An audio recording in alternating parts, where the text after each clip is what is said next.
Good morning student. Last class में बेटा हमने मीटर ब्रिज कर लिया था। मीटर ब्रिज व्हाइट-स्टोन ब्रिज के प्रिंसिपल पे वर्क करता है। उसकी हेल्प से हम किसी अननोन रेजिस्टेंस की वैल्यू फाइंड आउट करते हैं। Unknown resistance value find out कर लेते हैं। आपको वायर गिवन होता है, उसकी रेजिस्टेंस फाइंड आउट करनी होती है, जिसका प्रोसेस हमने अच्छे से सीख लिया। नॉन रेजिस्टेंस के फार्मूला कैलकुलेट करने रेजिस्टेंस कैलकुलेट करने का जो फार्मूला था वो भी हमने फाइंड आउट कर लिया। S = 100 - L/L * capital L। ठीक है, वो फार्मूला अपने को यूज करना है। कैसे क्या करना है वो प्रोसेस मैंने सिखा दिया आपको। आज हम पढ़ेंगे बेटा नया टॉपिक पोटेंशियोमीटर। नया टॉपिक क्या आपका आ गया? पोटेंशियोमीटर। ये भी एक प्रैक्टिकल टॉपिक है। ये डिवाइस होती है, जैसे मीटर ब्रिज होता है वैसे ही पोटेंशियोमीटर भी एक डिवाइस होती है। इसके हेल्प से किसी सेल का ईएमएफ या किसी सर्किट का पोटेंशियल डिफरेंस कैलकुलेट करना हो तो पोटेंशियोमीटर काम में लेते हैं। अब आपके दिमाग में क्वेश्चन आएगा कि सर पोटेंशियोमीटर की हेल्प से ही क्यों किया है? अपन तो वोल्टमीटर से निकाल लेते हैं ईएमएफ, तो वोल्टमीटर से मेजर कर सकते हैं।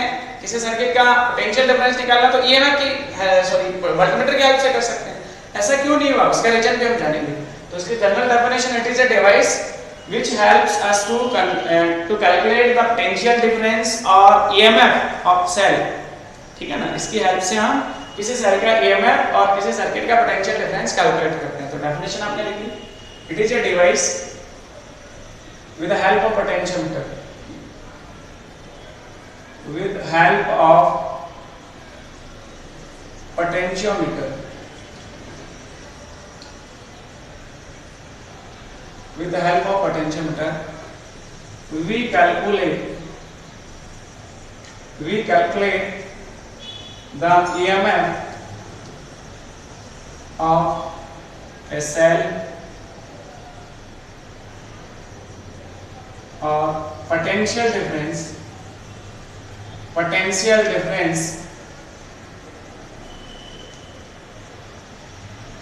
of a circuit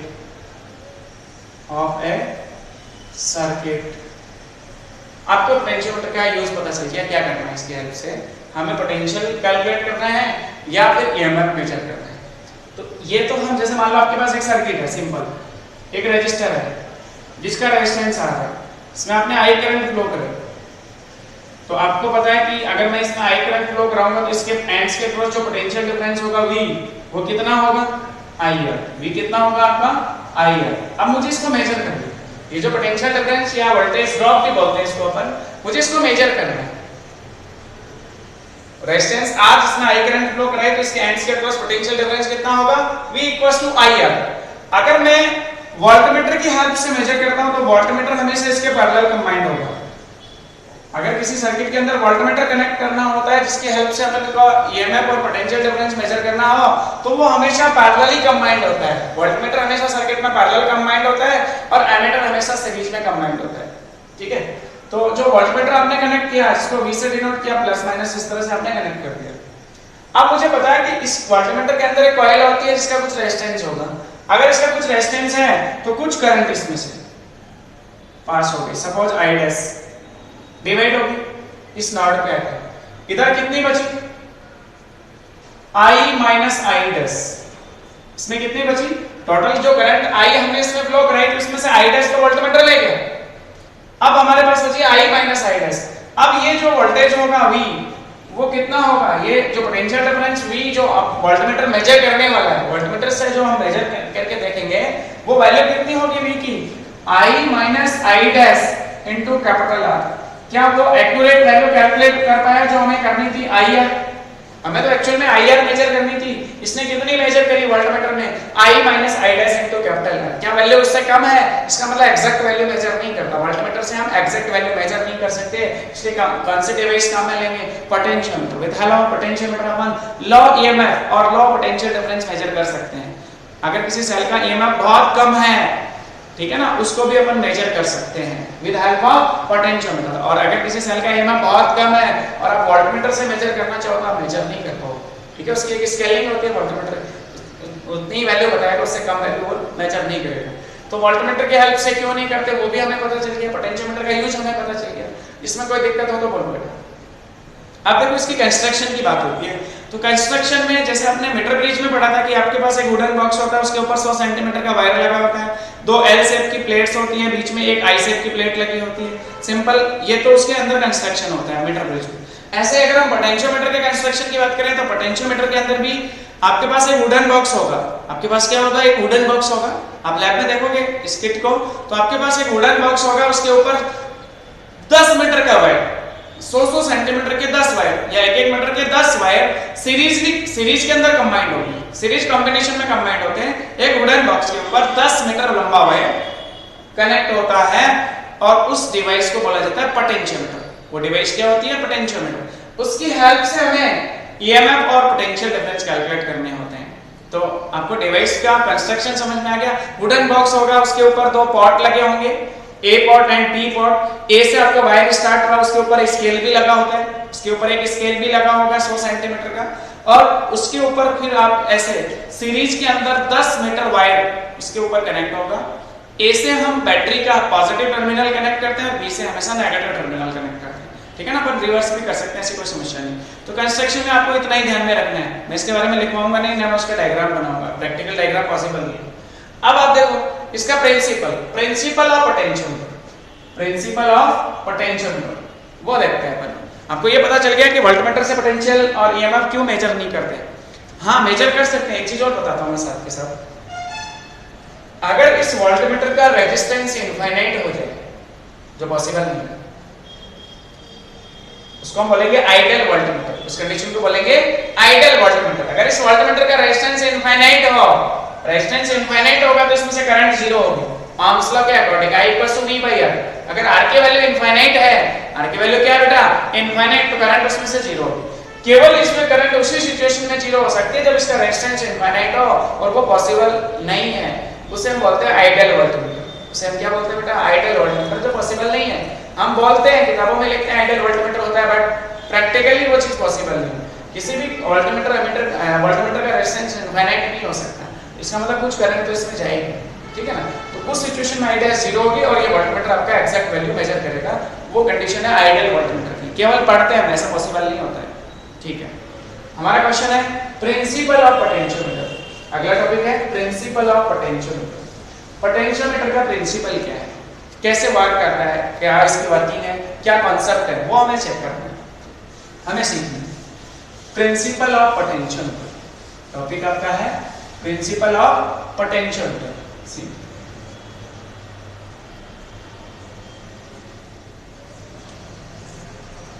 देखो ध्यान से, मैं इसका सर्किट बनाता हूं। इसमें हम 2 सर्किट बनाते हैं, एक प्राइमरी सर्किट होता है, एक सेकेंडरी सर्किट होता है। उसके बाद अपन प्रिंसिपल की बात करते हैं।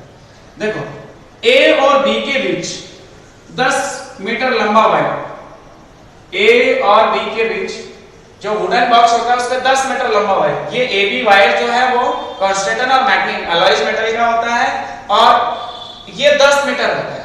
इस वायर की लेंथ कितनी है? 10 मीटर। ए बी वायर की लेंथ 10 मीटर है, जिसको एक्चुअल में कैपिटल L से डिनोट करेंगे कि सपोज ये लेंथ L और इसका जो रेजिस्टेंस है वो कैपिटल R है। इसका भी तो कुछ रेजिस्टेंस होगा, इसका रेजिस्टेंस क्या मान लिया? Capital R। प्राइमरी सर्किट में एक सेल, प्राइमरी सर्किट के अंदर एक सेल, प्राइमरी सेल जिसका EMF EP कंसीडर करते हैं। ये प्राइमरी सेल होते हैं, 2 टाइप के सेल पढ़ोगे, प्राइमरी एंड सेकेंडरी। तो प्राइमरी सेल का EMF EP, इसके साथ एक की कनेक्ट होती है K, और फिर उसके बाद रियोस्टेट। इसके बाद अपन क्या कनेक्ट करते हैं? रियोस्टेट RH, जिसका रेजिस्टेंस वेरी कर सकते हैं। इस तरह से ये प्राइमरी सर्किट होता है, इसको हम बोलते हैं primary circuit.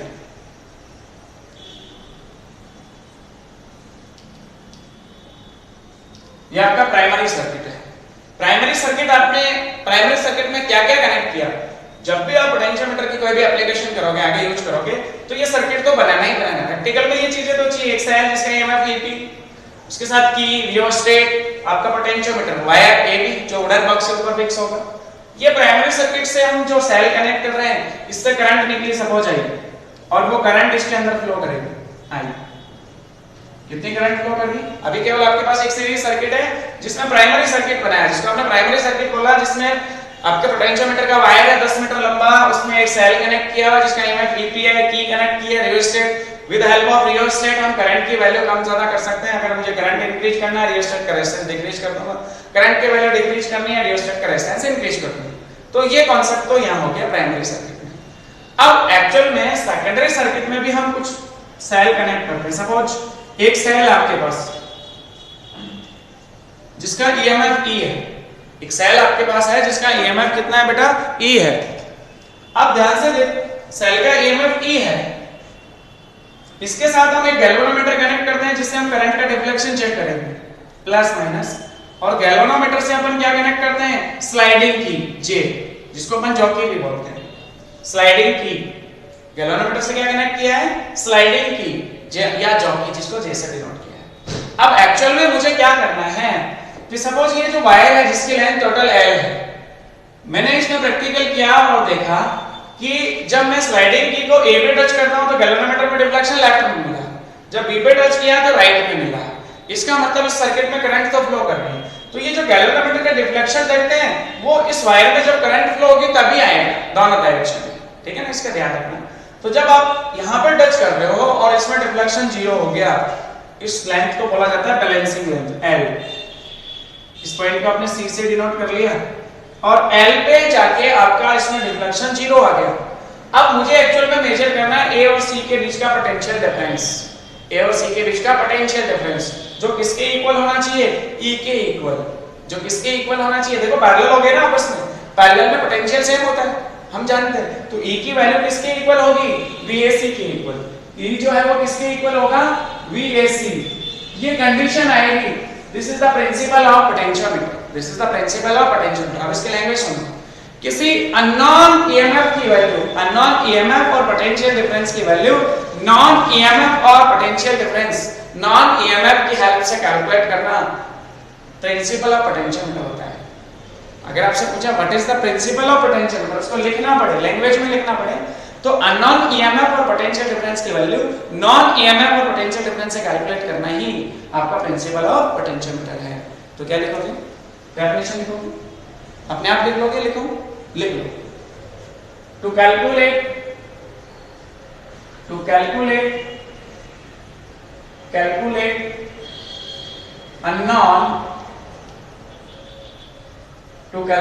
unknown EMF, electromotive force, or potential difference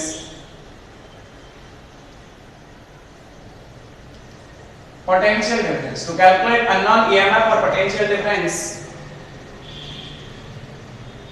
with the help of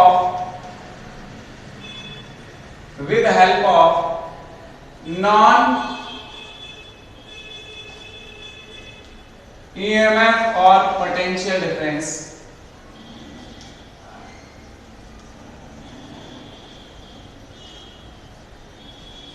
non-potential difference. To calculate unknown EMF or potential difference with help of non-EMF or potential difference is the principle of potentiometer. Is principle of, पूछ लेता है exam में कई बार, what is the principle of potentiometer. 2 number का आ गया तो सर्किट बनाना, ये करना है और फिर उसमें कैलकुलेट करके भी बताना है वीएसी की वैल्यू कितनी होगी। प्रिंसिपल ऑफ पोटेंशियोमीटर,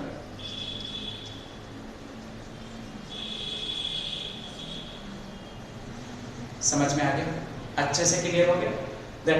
ये तो हमने डेफिनेशन लिखी, हमें पता चल गया कि नॉन ईएमएफ और पोटेंशियल डिफरेंस की हेल्प से अननोन ईएमएफ और पोटेंशियल डिफरेंस कैलकुलेट करना प्रिंसिपल ऑफ पोटेंशियोमीटर है। अब अपन जैसे इस सर्किट में कैलकुलेट करके देखें, आपने बोला कि सपोज एल टोटल लेंथ थी वायर की, मैंने बोला स्मॉल सी पॉइंट पे इसमें डिफ्लेक्शन जीरो आ गया, देन वीएसी, ए और सी के एंड्स के बीच जो पोटेंशियल डिफरेंस होगा वो ई के इक्वल होना चाहिए क्योंकि आपस में पैरेलल है, कांसेप्ट कहता है। तो VAC E equals to VAC. अब मुझे एक्चुअल में ये पता करना है कि वैल्यू कितनी है, ठीक है ना। तो देखो इसके लिए अपन एक छोटा सा टॉपिक और डिस्कस करते हैं बीच में, फिर हम इसको कैलकुलेट करेंगे। मैंने लिखा पोटेंशियल ग्रेडियंट, मैं टॉपिक लिख रहा हूं पोटेंशियल ग्रेडियंट। ये डेफिनेशन में पूछ लेता कई बार, स्मॉल एक्स पोटेंशियल ग्रेडियंट की डिफाइन करो, इसकी यूनिट बताओ, इसके डायमेंशन बताओ। पोटेंशियल ग्रेडियंट मैं बोलूं कि सपोज आपके पास टोटल लेंथ है वायर की AB, AB जो है उसकी टोटल लेंथ है L, इसकी यूनिट लेंथ में जो वोल्टेज ड्रॉप होगा, भाई VAC जो है वो L लेंथ का वोल्टेज ड्रॉप ही एक तरह से पोटेंशियल डिफरेंस है, इसकी यूनिट लेंथ का पोटेंशियल डिफरेंस या वोल्टेज ड्रॉप जो है वो क्या होता है, पोटेंशियल ग्रेडियंट। तो उसको कैसे डिफाइन करेंगे, potential gradient voltage drop of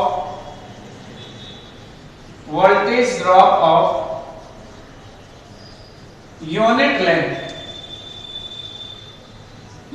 length of wire of potentiometer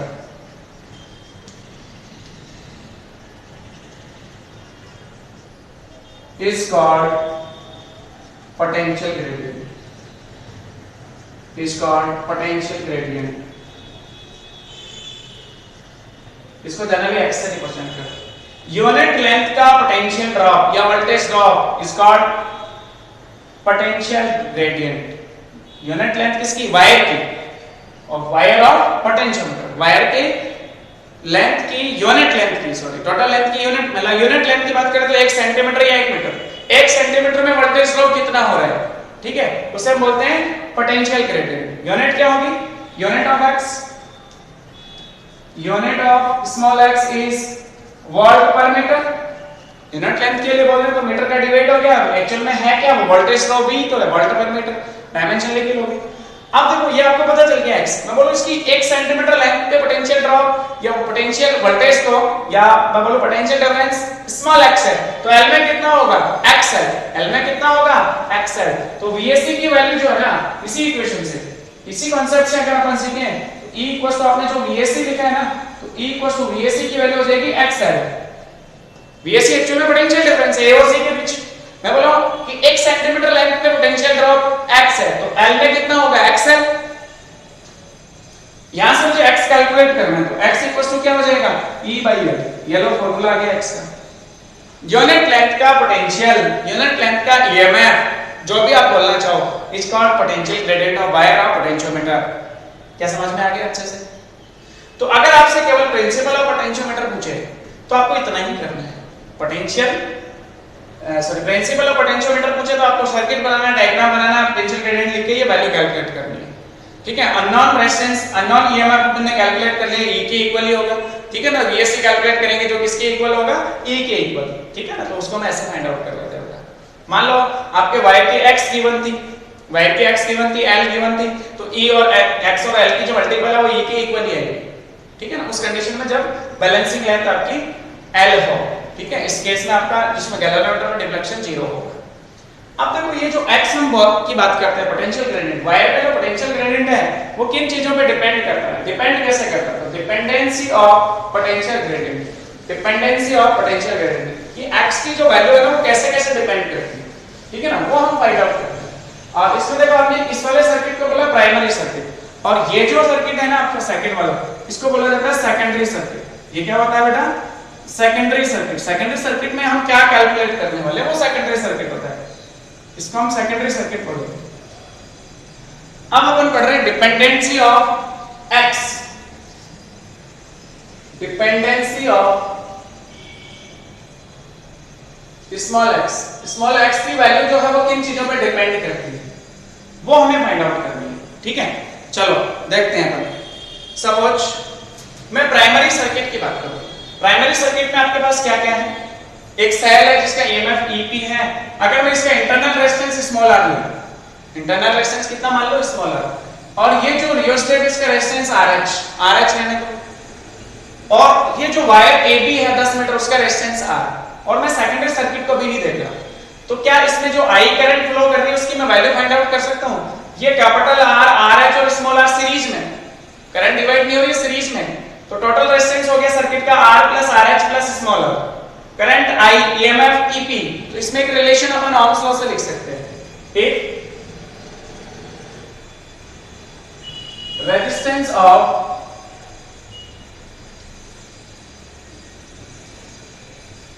wire of potentiometer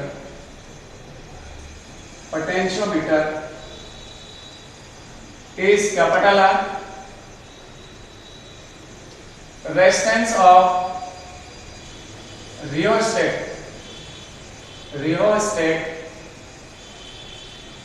is RH, and internal resistance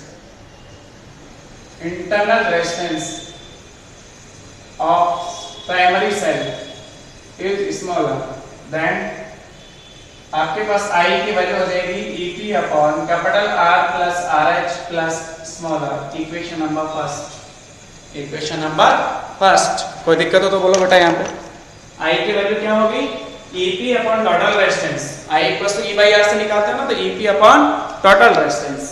अब ध्यान से देखो, हम x का फॉर्मूला वैसे तो डेराइव कर चुके हैं। अगर मैं x की बात करूं इसी केस में, इसको हटाओ, y की टोटल लेंथ, y की टोटल लेंथ कैपिटल है, इसके एंड्स के अक्रॉस जो EMF है वो EP। तो x की बात करें पोटेंशियल ग्रेडियंट को, x आपका हो गया EP अपॉन कैपिटल L।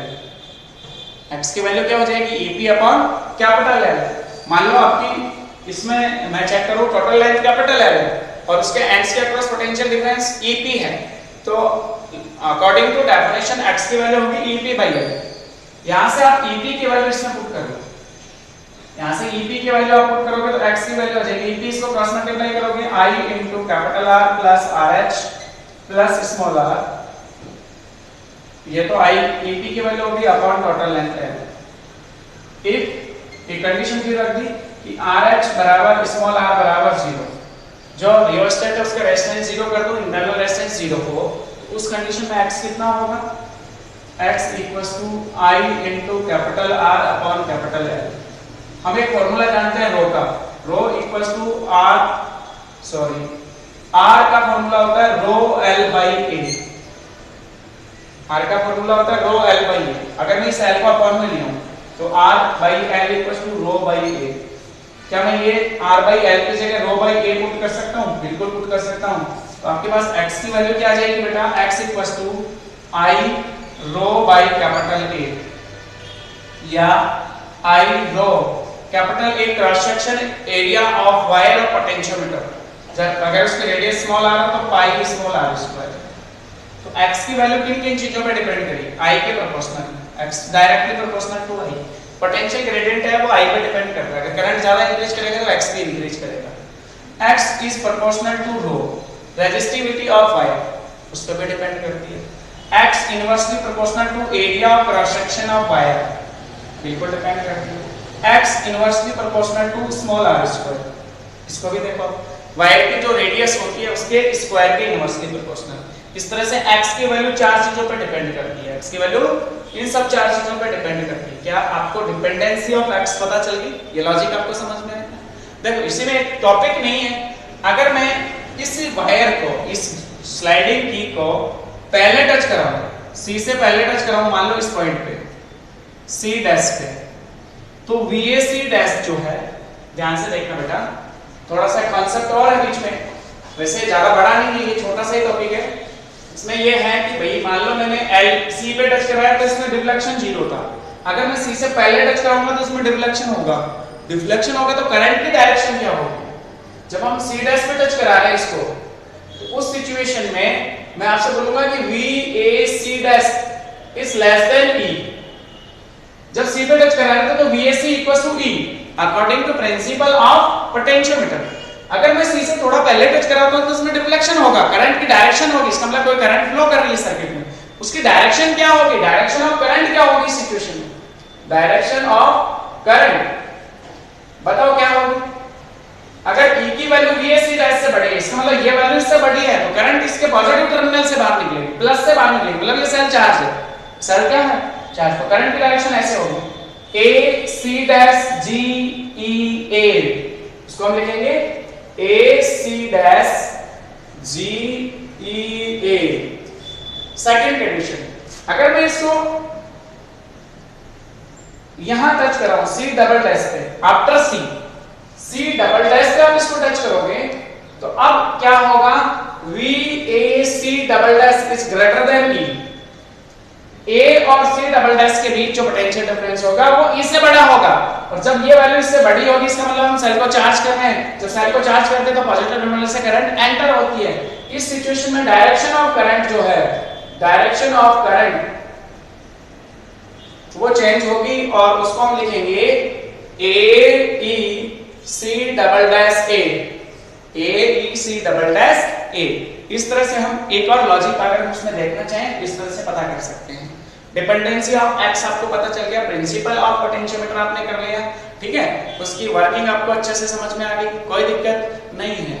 अब हम इसमें बेटा एक टॉपिक डिस्कस करते हैं, स्टैंडर्डाइजेशन ऑफ सेल। सेल का स्टैंडर्डाइजेशन क्यों करते हैं अपन, ठीक है ना। अगला टॉपिक है स्टैंडर्डाइजेशन ऑफ सेल। देखो ध्यान से, उसको भी कर लेते हैं। पोटेंशियोमीटर, सॉरी सेल नहीं, potentiometer, standardisation of potentiometer.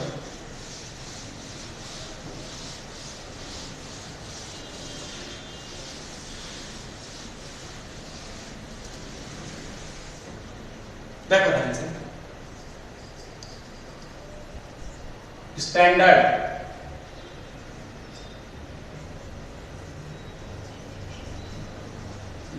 Of potentiometer.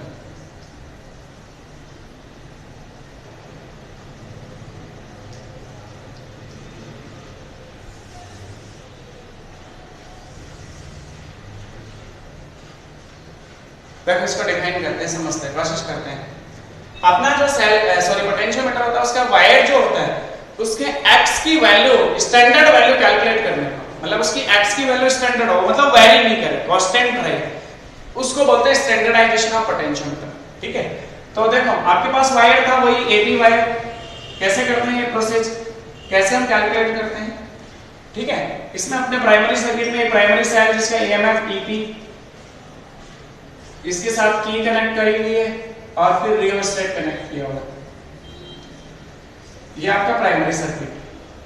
Secondary circuit में मैं एक स्टैंडर्ड सेल कनेक्ट कर दूं। सेल कौन सा है, स्टैंडर्ड सेल, जिसका EMF ES, galvanometer G plus minus, फिर स्लाइडिंग कीजिए, और ये जो बैलेंसिंग लेंथ है वो L0 हो। बैलेंसिंग लेंथ कितनी हो, जब इसमें डिफ्लेक्शन 0 तो ये वाली लेंथ L0 हो। ES आपका एक स्टैंडर्ड सेल है, स्टैंडर्ड सेल। आप स्टैंडर्ड सेल की बात करोगे तो केमिस्ट्री में पढ़ोगे, दो सेल होते हैं, दो स्टैंडर्ड सेल होते हैं। स्टैंडर्ड सेल जो है वो दो होते हैं, जिसमें पहला आपका है कैडमियम,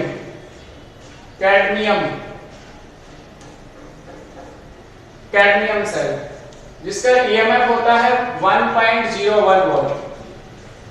याद रखना है, ये केमिस्ट्री की चीज है। दूसरा अपन लैब में बनाएंगे डैनियल सेल, ये साइंटिस्ट के नाम है सर, डैनियल सेल। इसका EMF होता है 1.1 वोल्ट, ऑलमोस्ट 1.08 लिखा है बुक में, बट 1.1 ले लो ताकि कैलकुलेशन ये याद रखने में इजी हो। आपने दो स्टैंडर्ड सेल की बात करी जी, अब इनको स्टैंडर्ड सेल क्यों बोलते हैं भाई, इसका रीजन पूछो।